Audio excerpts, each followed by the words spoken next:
everybody, this is Angela Savage, the daughter of IndyCar driver Swede Savage. It's time to watch stories from motorsports. My buddy, Doug Kenny, loves to share the journey of people in racing, and he is an amazing dude. Drivers, owners, fans, and team members, watch the SFM podcast. Hey everybody, this is Doug Kenny from Stories from Motorsports. I'd like to thank my buddy Josh Mabe for the YouTube work he did years ago that inspired me to create this platform.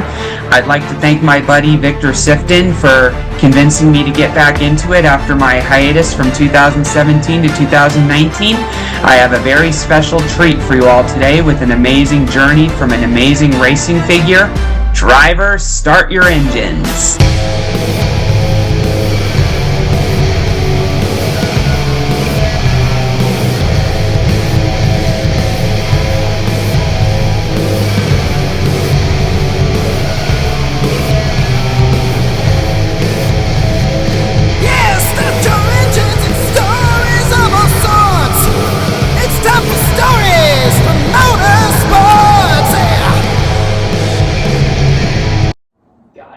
The next year was 1984, and what do you remember about that race between Rick Mears and Tom Sneva? Well, it was that was the Rick Mears show that year. I mean, if I recall correctly, Rick was on pole and he won the race. And a lot of people would say that he made up for the year before, because a lot of people thought that Rick had a chance in '83, but. He was the strongest guy in 1984, hands down, and so the right guy won the race that day, and yeah, it was that was a long month for us. We just never really got to grips with the race car, and that just made it difficult. But nonetheless, it was not that it's supposed to be easy by any means, but we had higher hopes. But the one thing that caught us out was that was a year that there was a big shift, that most of the grid went to they were either Penske cars, Lola cars, or March cars, and we were sort of one of the remaining standouts, being the Primus chassis, and just a one-off build. And but the other thing that happened was Goodyear. That was the year that Goodyear converted to radial tires. So they went from bias ply configuration to a radial, and most of the off-season testing that we did between '83 and '84 with our new car was done on the bias ply, and our car was actually super fast on the bias ply tire. So describe the 1984 Indianapolis 500, which was your second year in the race. Well, it was there was actually the two highlights of the race.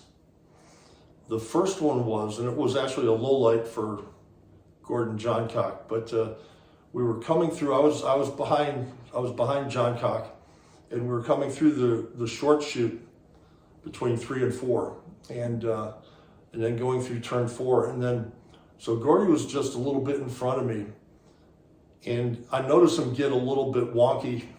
And I say wonky, like he started to lose the back end of the car a little bit, sort of midway through 4. And he went up to the outside, and he started this long sort of hook slide. And he went up, and he didn't hit the outside wall, which was amazing.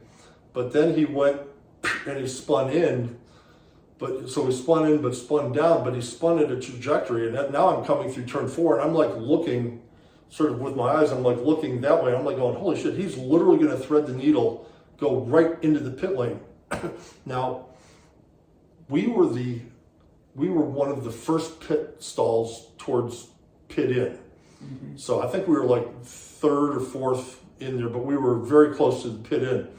So in those days, of course, we had the pit board man would stand in a little grass strip between the fast lane and pit lane, because no pit lane speed limit in those days either. Mm-hmm. So there was a little grass strip. You had like 4 or 5 feet of grass, and then the wall that the cars were on the track. So my pit board man, this guy Erwin Jan, a Chicago attorney, good friend of mine, he was a pit board man. So he's watching cars on the track. So he obviously sees Johncock spinning into the pits. Now this is all happening 200 miles an hour, so it's happening literally within seconds. it's like slow motion in my eyes. So I see Gordy spin in, I'm like going, uh-oh. So I start going through 4. Now I know there's going to be a yellow anytime, so I'm sort of just backing off. So now I'm past it, but I know that he's crashing the pit lane. So I get on the radio. I'm like, is everything all right in there? And they come back. He goes, oh, he almost killed Irwin. Because so what Gordy, he was out of control, obviously, but what happened to him is he hit the inside pit wall, the one that protects the teams, and then ricocheted back across the two lanes of traffic in the pits. Now he's going backwards and right in and literally crashed into our box that had the pit sign and all of our numbers. And Irwin, the rear wing of Johncock's car was right over Irwin's head. And so that was Irwin's 15 minutes of fame was almost getting mowed down by Gordy crashing into the pits. And that was a big story. We all went out for Chinese after the race that night, and Irwin was the celebrity that night because he was the one that's literally survived death on that day.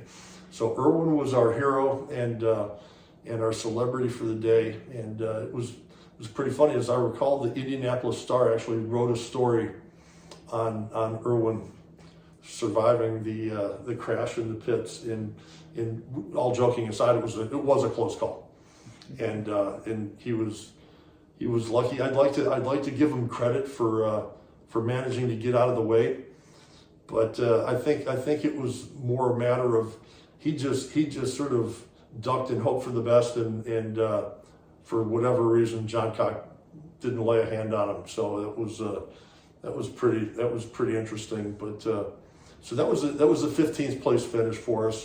Not running, the car broke. Just I don't know, it was about 15 or so laps to go. We broke an input shaft, and as I spoke about earlier, taking care of the car, those are the types of things that would break in those days. And it was an input shaft let go on the back straightaway. And so what happens with that is you just lose drive to the rear wheels, and it spikes because now you have your foot 100% on the throttle, and all of a sudden there's no drive to the wheels, so you get an automatic over rev. So you've not only broken an input shaft, but you've damaged the engine severely because you've gone into an unrestricted over rev, where the engine's freewheeling without any resistance. So that was the end of our day. And but P15, is what it is. But look, I got to do 2 Indy 500s, and that was something that if you'd asked me in May of 1982, if you'd have said, would you ever race an Indy 500, I would have said no. And oddly enough, it was in August of that same year, I did my first IndyCar race in Riverside. So, it's just, the reason I bring that up is it wasn't a lifelong dream of mine to be in that race. It wasn't even something that I was thinking about. It's just where my path took me.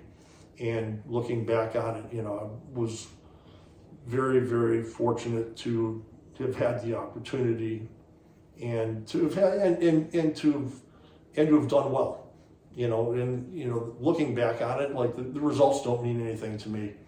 It was the opportunity to be with the people and make friends, the Lee Kunzmans, the Wayne Learys, the Joe Kennedys, the John O'Garas, all of the guys on our team, Wad, and just so many others. That's what I remember most. Forget the stuff that happened on the track. That's meaningless right now. Got it. So what do you remember about Rick Mears dominating that race and then Tom Sneva almost pulling off a second consecutive win before breaking? Actually, not much. I really don't. Sorry to buzzkill your story. I really don't remember much. I remember a lot about the guys that I was racing. I spent a lot of time on the track with around George Snyder and let's see who was around. Steve Chassis, George Snyder. Who were some of the other guys? Poncho. there was a bunch of us that were sort of always just, in and out of the pit cycles, and you sort of always end up back together again. I remember sort of spending a lot of time with Rutherford. I think, no, he hurt himself the year.